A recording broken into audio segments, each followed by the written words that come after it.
Revenge with Karen. The bass in Lumen doesn't hit you in the chest. It slides under your skin like a local anesthetic, numbing the part of your brain that worries about your credit score or your marriage. That's by design. I spent 6 months with sound engineers just to get the acoustics of the VIP mezzanine to whisper instead of scream. I'm Vanessa Reyes, and while you might think you're paying for the Grey Goose bottle service, you're actually paying for my obsession with control. I don't stand in the spotlight. I stand in the shadows behind the DJ booth or in the tinted glass office overlooking the floor, watching the ecosystem I built eat money and spit out dopamine. It was 11:42 p.m. on a Friday. The floor was at 70% capacity, a swaying ocean of linen suits, silk dresses, and enough filler injections to float a battleship. I was leaning against the back bar of the Diamond Room, the invite-only sector, sipping a club soda with a splash of bitters. My eyes were scanning the room, checking the flow. The waitresses, my sirens, were moving with that synchronized grace I drill into them during Tuesday afternoon trainings. Everything was perfect. Everything was a well-oiled machine of luxury and vice. If you enjoy stories about people getting exactly what they deserve, go ahead and hit subscribe, because trust me, we're about to deconstruct an ego the size of South Beach. I saw him, the glitch, Chase. He was sitting in booth 4, the prime real estate right next to the balcony rail. He shouldn't have been there. Booth 4 is reserved for people who own islands or record labels, not for 26-year-old influencers whose primary source of income is their father's trust fund and promo codes for teeth whitening strips. But there he was, standing on the Italian leather banquette, shoes on the upholstery, strike one, holding a phone attached to a ring light that was blinding the guests at the next table. He looked like a parody of Miami Vice.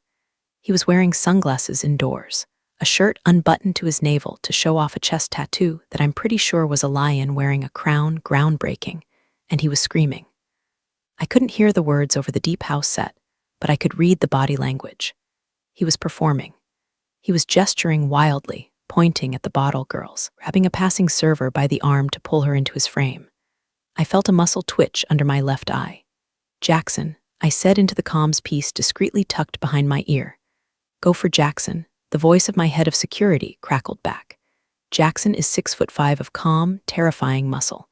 He's the kind of guy who can de-escalate a drunk NFL linebacker with a look. "Booth 4, I said, my voice low. "Why is Chase standing on my leather?" He slipped 100 to the new busboy to look the other way, boss. "Want me to bounce him?" I watched Chase pose, throwing up peace signs while a bored-looking girl with vacant eyes poured vodka into his mouth straight from the bottle. It was tacky. It was cheap. It was everything Lumen stood against. We sell mystique. Chase was selling volume. "Not yet," I said, though every instinct in my body screamed to have him dragged out by his Gucci loafers. "Who is he with?" "Standard entourage. 2 guys who look like they sell crypto out of a Honda Civic, and 3 girls who look like they'd rather be anywhere else. Oh, and he's live streaming." My grip tightened on my glass. "Live streaming? In the Diamond Room? Yeah, he's tagging us. Caption says Lumen is dead vibes, we bringing the life." I felt a cold, sharp anger settle in my stomach. It wasn't the insult that bothered me.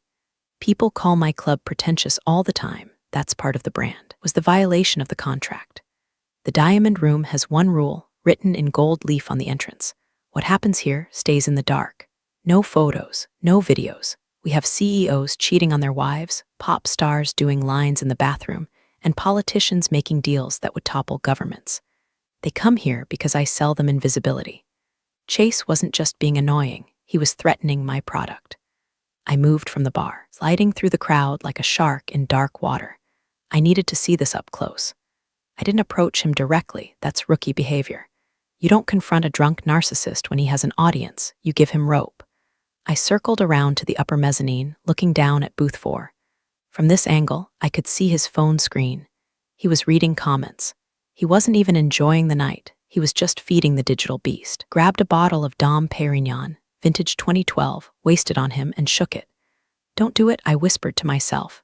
He popped the cork. Foam exploded over the table, soaking the girls, soaking the velvet drapes I had imported from France, and spraying the back of a man sitting in the adjacent booth. The man in the adjacent booth turned around. It was a hedge fund manager who spent 50 grand a month here. He looked furious. Chase didn't notice. Chase was laughing at his phone, high-fiving one of the crypto bros. "Jackson," I said again. "Green light?" "No," I said, forcing myself to breathe. "Yellow light. Send a floor manager to tell him to put the phone away. Politely. Let's see how he reacts to a boundary." "Copy that. Sending Marco." I watched as Marco, my best floor manager, approached the table. Marco is slick, charming, and diplomatic. He leaned in, whispering in Chase's ear, gesturing gently to the phone. I saw Chase's face change. The smile vanished, replaced by a sneer that looked too big for his face. He pulled away from Marco, shouting something. He pointed a finger in Marco's face. Then he did the one thing you never do in my house. He shoved Marco. It wasn't a hard shove, just a drunk, entitled stumble push, but it was contact. The music seemed to stop for me, though the beat kept thumping. "Boss." Jackson's voice was tighter now. "Hold," I said. "Let him dig. He's feeling invincible. Let's find out why." Chase was back on his phone now, clearly recounting the injustice to his followers. I could imagine the narrative, they trying to silence the king. Haters everywhere. He looked around the room with a sneering arrogance, as if he owned the bricks, the mortar, and the souls of everyone inside. He didn't know I was watching, didn't know that the woman he used to call Auntie Vanessa, when he was 12 years old, was currently calculating the exact structural integrity of his social life. He thought he was the main character. He was about to find out he was just a prop. "Let him stay for now," I said, turning away from the railing. "But put a shadow on him. I want to know every drink he orders, every person he talks to, and every time he goes to the bathroom. If he sneezes, I want to know the velocity." "Understood. What's the play?" I walked back toward the shadows of my office. "The play is a history lesson, Jackson. Sometimes you have to remind people who actually built the castle they're partying in." I sat down at my desk and pulled up the security feed on my monitor. Chase was a pixelated blur of arrogance on screen 4. I opened a drawer and pulled out a file. It was old, physical paper, smelling of dust and nostalgia. Name on the tab read, Reynolds Thomas, Chase's father. The reason Chase was allowed to breathe my air. "Enjoy the champagne, kid," I murmured to the screen. "It's going to be the most expensive drink you ever had." To understand why I didn't just have Jackson toss Chase out the back door like a bag of wet garbage, you have to understand Miami 10 years ago. It wasn't this crypto bro, TikTok influencer hellscape it is now. It was grittier. It was harder. I was nobody. I was 35, tired, and sitting on a business plan for Lumen that every bank in Dade County had used as a coaster. I had the vision. I knew people wanted privacy more than they wanted noise, but I didn't have the capital. I was a woman in a nightlife industry run by men who thought branding meant slapping a neon sign on a warehouse and selling watered-down vodka. Enter Thomas Reynolds. Thomas was old school. He made his money in shipping logistics, actual hard assets moving across actual oceans. He didn't wear Balenciaga. He wore bespoke suits that didn't have labels because the people who mattered knew who made them. He came into the dive bar I was managing at the time, ordered a scotch, neat, and listened to me pitch him while he smoked a cigar that cost more than my car. "You want to sell silence," he had said, looking at me with eyes that had seen everything. "In a city that loves to scream, loudest people have the most to hide," I told him. "I want to give them a place to hide it in luxury." He chuckled, a dry, rasping sound. "Smart girl." He wrote the check the next day. No predatory interest rates, no demand for 51% equity. Just a handshake and a request. "Build something beautiful, Vanessa, and look out for my boy if I'm not around." That was the hook. That was the ghost that haunted me. Chase was 16 then. Thomas would bring him by the construction site of Lumen. The kid was quiet back then, awkward, with braces and a desperate need for his father's approval. I used to give him cokes and let him sit in the DJ booth while we tested the sound systems. He looked at me with awe. I was the cool aunt, the woman building the empire his dad was funding. When Thomas died of a massive stroke 3 years ago, the funeral was an event. And Chase changed. Grief didn't humble him, the inheritance emboldened him. He went from a shy kid to a brand overnight. The millions Thomas left him didn't go into shipping or logistics. They went into buying followers, renting Lamborghinis, and funding a lifestyle that screamed new money so loud it shattered glass. He started coming to Lumen more often. At first, out of respect for Thomas, I comped his tables. I let him skip the line. I told the staff, "That's Thomas's son. Treat him like family." But family doesn't treat your house like a toilet. The shift was gradual, like mold growing behind wallpaper. First, it was the snapping fingers at the waitresses. Then it was the complaints that the music was too old we play deep house. He wanted trap remixes of nursery rhymes. Then came the name dropping. I heard it myself a month ago at charity gala. I was standing near the buffet, unseen as always. Chase was talking to a group of investors, people I knew. Yeah, Lumen basically runs itself, he was saying, swirling a martini. I advised Vanessa on the creative direction. You know, she's great, but she's got that boomer energy. I'm the one bringing in the heat. I'm practically a silent partner. I remember freezing, a shrimp skewer halfway to my mouth. Silent partner? The kid didn't know the difference between a P and L statement and a PDF. That night at the gala, I should have cut him off. I should have walked over and dismantled him in front of those investors. But I saw Thomas's face in his eyes. I saw the man who gave me my shot, so I swallowed the rage. I let it slide. I thought, he's grieving. He's young.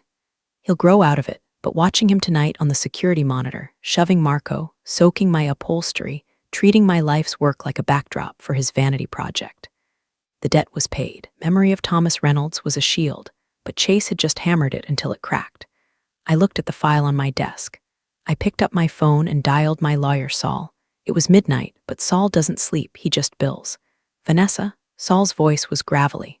Someone dead? Not yet, I said, staring at the screen where Chase was now standing on the table again. But a legacy is about to be. Is this about the Reynolds kid? He's escalating, Saul. He's assaulting staff and violating the NDA policy on the floor. But worse, he's leveraging my name to secure funding for his own venue. Saul sighed. I warned you. You gave him the golden key, Vanessa. Retracting access is going to be messy. He has a platform. If you ban him, he'll claim discrimination. He'll claim you're stealing his ideas. He'll unleash 1 million bots on your Yelp page. I know, I said, leaning back in my chair. The leather creaked. That's why I'm not just going to ban him. I'm going to humiliate him. I need you to look into the trust structure Thomas set up. Specifically, the morality and competence clause. That's a nuclear option, Vanessa. You need proof of gross negligence or reputational damage to the estate. I looked at the monitor. Chase was currently trying to pour vodka into the mouth of a girl who was clearly too intoxicated to consent, while his friend filmed it. I think I can get the proof, I said, my voice cold. I think I'm going to give him enough rope to hang himself, his trust fund, and his future club all in one night. Be careful, Saul warned. A wounded narcissist is dangerous. He's not a narcissist, Saul, I said, watching Chase slip and almost fall off the table. He's a child playing with matches in a paper house. And I'm about to open a window. Vibration of my phone on the mahogany desk sounded like a drill. It was 1:15 a.m. The message was from VIP7, a contact name for an A-list actor who used Lumen as a safe haven when he was in town filming. He was currently sitting in the gold room, 2 sections over from Chase. I opened the text. No words, just a screen recording. It was an Instagram live. Chase's account. The angle was shaky, zooming in past his own sweating face, past the sparklers on his bottles, directly into the dimly lit corner of the gold room. The caption read, "Look who's cheating on his diet and his wife. Lol#Lumen#exposed." In the grainy footage, you could clearly see VIP7 holding hands with a woman who was definitely not his very famous, very litigious wife. My blood ran cold. This wasn't just a violation, this was a lawsuit. This was the end of Lumen's reputation. If this got out, if a celebrity got outed in my house, the silence I sold would be worthless. Every high roller in Miami would vanish overnight. I didn't call Jackson this time. I stood up, smoothing the front of my silk blazer, and walked out of the office. I moved fast, bypassing the main stairs and taking the service corridor that dumped me out right behind the DJ booth. The club was peaking. The energy was frantic, but all I saw was liability. Found Jackson near the entrance of the Diamond Room. He saw my face and immediately straightened up. He knows that look. It's the look that means we are in damage control mode. Code red? He asked, leaning in to hear me over the bass. Worse, Chase is broadcasting VIP7. Get the signal jammer on that specific sector. Now, we have localized signal dampeners. They're technically a gray area legally, but in the nightlife world, they're essential. Jackson tapped his earpiece. The feed in Zone 4. I watched as Chase, still in his booth, suddenly frowned at his phone. He tapped the screen aggressively. He held it up in the air, searching for the signal we had just strangled. Now, I told Jackson, I need you to go to VIP7, apologize, comp the entire night. Tell him the leak has been contained and the individual responsible is being handled. Lie if you have to. Tell him we confiscated the device. And Chase. Jackson cracked his knuckles. Do we toss him now? No. I watched Chase rebooting his phone, looking like a toddler whose iPad died. If we toss him now, he goes home, gets on Wi-Fi, and uploads the saved video. He has the footage on his camera roll. This was the trap. If he left the building, the video left with him. I needed that phone, or I needed him to delete it. So what's the plan? Jackson asked. We need to get him to the vault, I said. Vault is a private tasting room in the basement. Soundproof. No signal, intimidating as hell. Invite him down, I instructed. Tell him the owner wants to discuss a partnership. Tell him we want to feature him as the face of our new summer campaign. Stroke the ego. Jackson smirked. He'll swallow that hook whole, I know. Once he's down there, get the phone. Tell him it's a phone-free brainstorming session. While you have the phone, wipe the video. And if he resists, he won't. Wants validation more than he wants content. Give him the validation. I watched from the shadows as Jackson approached Chase's table. I saw the shift in Chase's demeanor. The aggression melted into a smug satisfaction. He nodded, high-fived his bros, and stood up, adjusting his unbuttoned shirt. He thought he was being summoned to the throne. He followed Jackson toward the service elevator. I let out a breath I didn't know I was holding. Step 1. Containment. This was a temporary fix. I couldn't monitor his phone every time he walked in. I couldn't employ a full-time signal jammer just for one nepotism baby. I went back to my office and pulled up the footage of the meeting in the vault on my private screen. There was no audio on this feed, but I didn't need it. I watched Chase hand over his phone to Jackson, laughing, probably making a joke about how he knew this day would come. Jackson placed the phone in a Faraday bag on the table, standard protocol for high-level meetings, and proceeded to negotiate. I knew Jackson was currently feeding him a line of bullshit about a Lumen ambassador program. I watched Chase nodding, gesturing, talking about himself. He had no idea that while they spoke, my tech guy, who had entered the room as a waiter to collect the phone for security tagging, was currently scrubbing the metadata and the recent files in the back room. 10 minutes later, the waiter returned the phone. Chase didn't even check it. He shook Jackson's hand and left the room, looking like he'd just conquered Rome. He went back up to the party. I sat in the dark. I had saved the night. VIP7 was safe. The brand was safe. For tonight. But Chase had crossed the line from nuisance to predator. He had hunted my guests for clout. I looked at the calendar on my wall. Next Friday was the Eclipse event. Our quarterly rebrand party, the most exclusive night of the season. Okay, Chase, I whispered. You want to be a partner? You want to be a player? Let's see how you play when the game is rigged. I pulled a fresh notepad toward me. At the top, I wrote Operation Blacklist. Underneath, I wrote 3 things. 1. The setup, the invitation. 2. The audience, the silent partner. 3. Execution, the ban. I wasn't just going to kick him out. I was going to make sure that by the time he left, he didn't have a name to drop anymore. In Miami, the most powerful word isn't yes. It's no. No creates desire. No builds value. If you tell a man like Chase he can't have something, he will burn down his own house trying to get it. The Eclipse event was designed to be a fortress of no. I spent the week curating the guest list with the precision of a surgeon. 200 people. No plus ones. Physical invitations only, heavy black cardstock with gold embossed lettering that contained an NFC chip for entry. No chip, no entry. I sent invites to the mayor, to the top 3 real estate moguls in the state, to VIP7 as a peace offering, and to Marcus Sterling. Marcus Sterling is a ghost, owns a venture capital firm that quietly funds half the luxury hospitality sector in the Southeast. He doesn't do social media. He doesn't do press. But I knew Chase had been pitching him. I knew because Chase had been bragging about it at the bar, loud enough for my bartenders to hear. Chase was trying to get Sterling to fund Cloud9, his proposed club that would put Lumen out of business. I invited Sterling. I did not invite Chase. The reaction was immediate. By Tuesday, the texts started coming in. Hey, Auntie V, didn't get my invite for Friday yet. Mailman must be slacking lol. Vanessa, my boys are asking about the Eclipse table. Let me know which booth we got. Yo, are you ignoring me? I'm bringing key investors. Need that table. I didn't reply. I let the silence sit. I let it marinate. By Thursday, he was frantic. He was posting stories, big things coming Friday at Lumen. The king returns. Believe the rumors. We locked in. He was lying to his audience. He was betting on the fact that he could just show up and bully his way past the door like he always did. He was betting on the Thomas Reynolds privilege. On Friday morning, I met with Jackson and the entire security team in the empty club. The daylight made the velvet look tired, but tonight, under the leads, it would look like magic. "Here are the rules of engagement for tonight," I said, projecting the floor plan on the screen. "Phone ban is absolute. Yonder pouches for everyone. No exceptions. What about Chase?" Jackson asked. "He's not on the list. Do we stop him at the door?" "No," I said, a small, cold smile touching my lips. "If we stop him at the door, he makes a scene outside. He films the bouncers. He plays the victim. We let him in." The team looked confused. "We let him in," I repeated.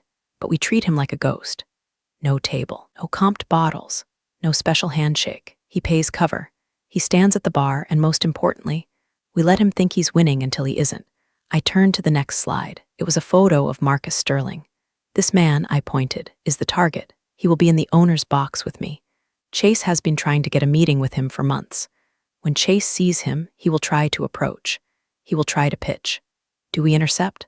"Only when he crosses the line." I said, "I want Sterling to see Chase in his natural habitat. I want the money to see the clown." I walked over to the window looking out at the city. It was humid, the air thick with impending rain. "Chase thinks he's a partner," I said softly. "Tonight, we show him he's just a liability." I checked my phone. Another DM from Chase. "I'm coming with a crew. Don't embarrass me, Vanessa." My dad wouldn't like it. That was it. The final nail, using his dead father to threaten me. I typed a reply for the first time all week. "See you tonight, Chase. Dress code is strict." It was ambiguous. It was a trap. He replied instantly with a fire emoji. He had no idea that I had already instructed the door staff to flag his attire no matter what he wore, just to make him sweat, just to make him angry before he even stepped foot inside. An angry man makes mistakes. And tonight, I needed a catastrophe. Theme for Eclipse was Midnight Garden. We had draped the entire ceiling in cascading wisteria and installed localized scent diffusers that smelled of jasmine and expensive gin. The lighting was low, deep purples and blues, making everyone's skin look flawless. It wasn't a club, it was a film set. By 11 o'clock p.m., the room was a gallery of power. The mayor was sipping whiskey in booth 1. 2 NBA players were low-key in the corner. And in the owner's box, glass-walled mezzanine that hovered above the DJ booth, sat Marcus Sterling. He was a man of few words, sharp features, and a suit that cost more than the average American mortgage. I poured him a glass of Krug. "Impressive room, Vanessa," he said, watching the crowd. "Controlled. I like controlled." "Chaos is bad for business, Marcus," I replied, taking a seat opposite him. "You can't monetize a mess." We were discussing a potential expansion of Lumen into Vegas. This was the night I was supposed to close him. But I had one eye on the security feed from the front door. Chase had arrived. He rolled up in a rented white Ferrari, flanked by his usual circus. He was wearing a white suit with no shirt underneath, layers of gold chains and sunglasses. He looked like a drug dealer from a bad 80s movie. I watched the interaction on the screen. The head doorman, Big Tony, stopped him. I could see the argument. Chase was pointing at the door. Tony was shaking his head. Chase pointed at his phone. Tony crossed his arms. "Problem?" Marcus asked, noticing my distraction. "Just a minor variable," I said, testing the filters. I tapped my comms. "Let him simmer for 2 more minutes, Tony. Then let him in. But make him check the phone, no pouches. He checks it at the coat check. Physically. He's gonna flip, boss. Let him flip. He needs to enter the room agitated." I watched Chase scream at Tony. I saw him shove his phone into the hands of the coat check girl with enough force that she flinched. He was fuming. He stormed past the velvet rope, adjusting his jacket, trying to regain his composure. He entered the main room. The transition from the humidity outside to the cool, jasmine-scented air of the club usually relaxes people. Not Chase. He was vibrating with adrenaline and rage. He scanned the room, looking for his usual table, booth 4. But booth 4 was occupied by the NBA players. I saw the confusion on his face. He grabbed a passing server, one of my best girls, Alina. He barked something at her. She politely shook her head and pointed to the bar, general admission. The insult landed. I saw his jaw clench even from 50 feet away. He had been relegated to the standing room-only peasants. He pushed his way to the bar, ordering shots, was drinking fast, too fast.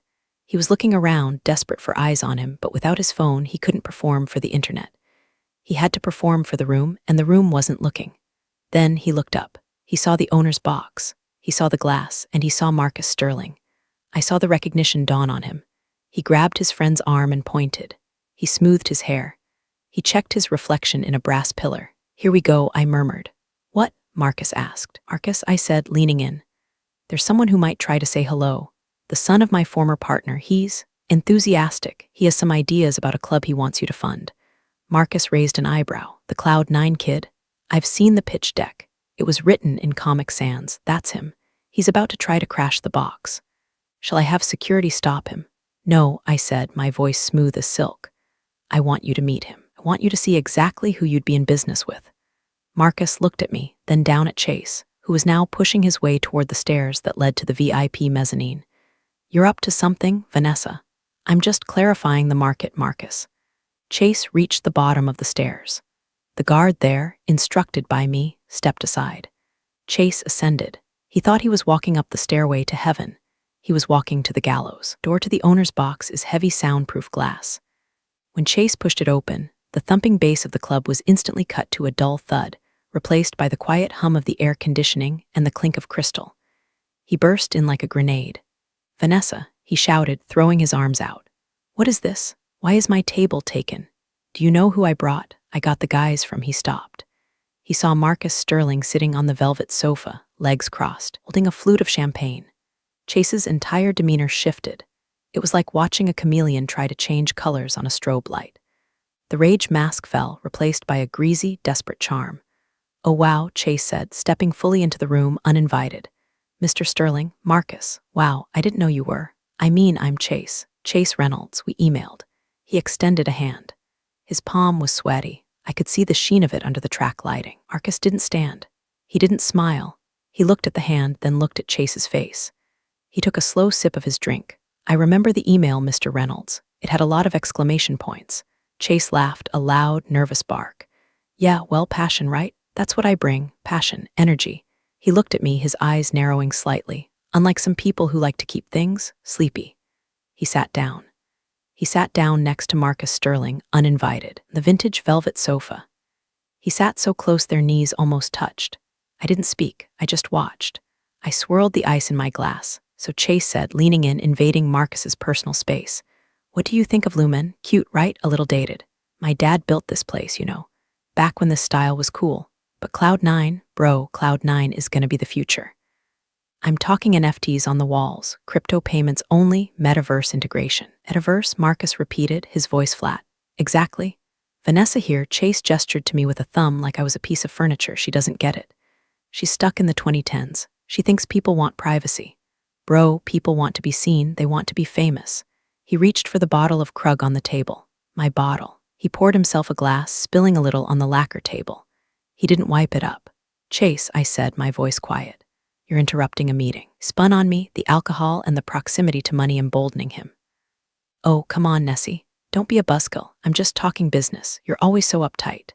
Maybe if you loosened up, you wouldn't be sitting up here alone all the time." He turned back to Marcus, dropping his voice to a conspiratorial whisper, explicitly ignoring me now. "See, that's the problem with female owners," he said, winking. "Too emotional. Too attached to the vibe. You need a killer. You need a guy who knows how to hunt." The air in the room seemed to drop 10 degrees. Marcus slowly set his glass down. He looked at Chase with the kind of look a scientist gives a fascinating, disgusting insect. "You think Vanessa is emotional?" Marcus asked. "I mean, look at her." Chase laughed, gesturing at me. "She's upset because I took a drink. It's small thinking. I'm a big picture guy." Chase leaned back, spreading his arms, putting his muddy loafers on the edge of the coffee table. "You fund me, Marcus, and I'll put this place out of business in 6 months. I'll crush her. No offense, Vanessa, just business." He grinned. He thought he had crushed it. He thought he was displaying alpha dominance. I looked at Marcus. Marcus looked at me. A tiny, almost imperceptible nod passed between us. The interview was over. "Chase," I said, standing up. "What?" He snapped, annoyed at the interruption of his pitch. "Spilled champagne on the table, so? Get a maid to clean it up." "I don't need a maid," I said, reaching into my pocket. "I have a janitor." I pressed the button on my comms, 2 clicks. The door opened 3 seconds later. Jackson didn't come alone. He brought 2 others. They filled the room like storm clouds. Chase looked up, confused. "Whoa, party's getting crowded." Jackson didn't speak. He walked around the table. He moved with a terrifying efficiency, reached down and grabbed Chase by the back of his white collar and the belt of his trousers. "Hey," Chase yelped, spilling his stolen champagne. "What the hell? Get off me, Marcus." Tell them Marcus didn't even look at him. He was inspecting his fingernails. Jackson hoisted Chase up. Chase scrambled, his loafers slipping on the rug. "Vanessa, call off your dogs. I'm Thomas Reynolds' son." "I own this town. You own nothing," I said, my voice cutting through his panic. "You are a guest. Your invitation has expired." "You can't do this. I'm a VIP." "Jackson," I said calmly. "The freight elevator." "Freight?" Chase screamed as they dragged him toward the door. "I'm not garbage." "Tonight you are," Jackson grunted. They hauled him out of the box. I followed them to the railing of the mezzanine. Below, the club was still pumping. The beautiful people were dancing. Jackson and his team didn't take the back stairs. They took the main stairs. They marched Chase Reynolds, self-proclaimed king of Miami, right through the center of the Diamond Room. It was a perp walk. People turned. The music seemed to fade into the background as the spectacle took over. Chase was kicking, shouting, "Do you know who I am?" The saddest, most cliché sentence in the English language. I watched from above, leaning on the glass rail. I saw the NBA players in booth 4 and laugh. I saw the girls who used to drink his vodka turn their backs. I saw the influencers reaching for their phones, then realizing they were locked in pouches, and just staring, burning the image into their brains to gossip about later. They dragged him to the side exit, the one that dumps out into the alley with the dumpsters. I turned back to the room. Marcus Sterling was pouring himself a fresh glass. That, Marcus said, was the most efficient business presentation I've seen in years. "I aim to please," I said, sitting back down. "So," Marcus said, "about Vegas. If you can handle the rats there as well as you handle them here, I'm in." "I can handle anything, Marcus," but I wasn't done. The physical removal was just the show. The real work was happening digitally. I pulled out my phone. I sent a text to Saul. "Execute phase 2, breach of NDA, harassment, defamation. Contact the trust." And then I sent a text to the head of IT. "Blacklist ID, Reynolds C. Facial recognition update. Doesn't get past the sidewalk, ever again." I looked down at the empty spot on the sofa where Chase had sat.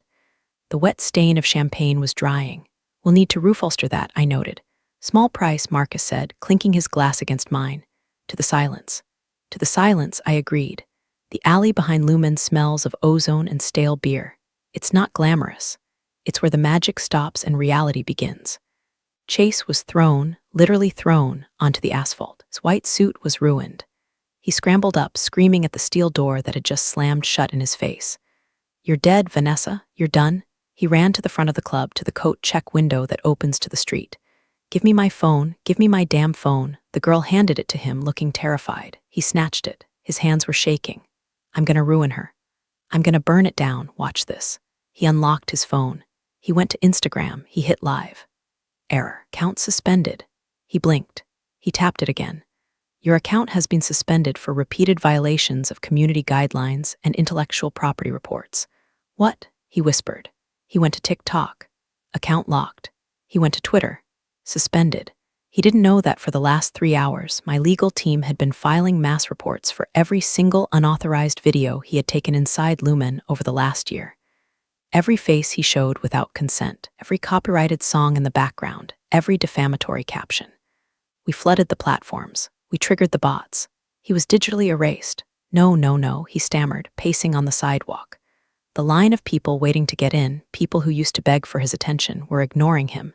He was just a crazy guy in a dirty suit screaming at a phone. Then his email pinged.